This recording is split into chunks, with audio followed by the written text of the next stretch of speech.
Item dashboard. You can view item dashboard from Home. Select item dashboard. From here, you can view your top items by value on hand. You can set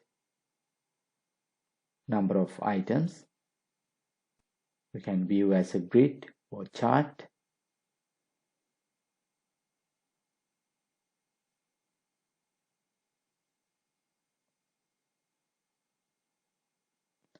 You can view top purchased items.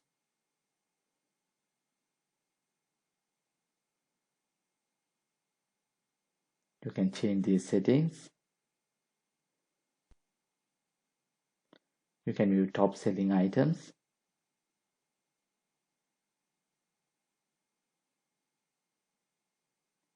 You can view item report links. By clicking these links, you can navigate to report section.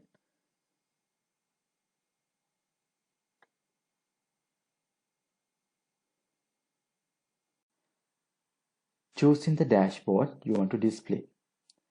Only users have the option to choose the dashboard they want to display when logging into the system.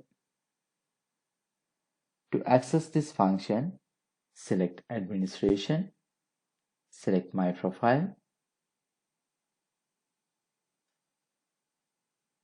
select the Preferences tab. From Default Dashboard to Display, select Item Dashboard. Click Save.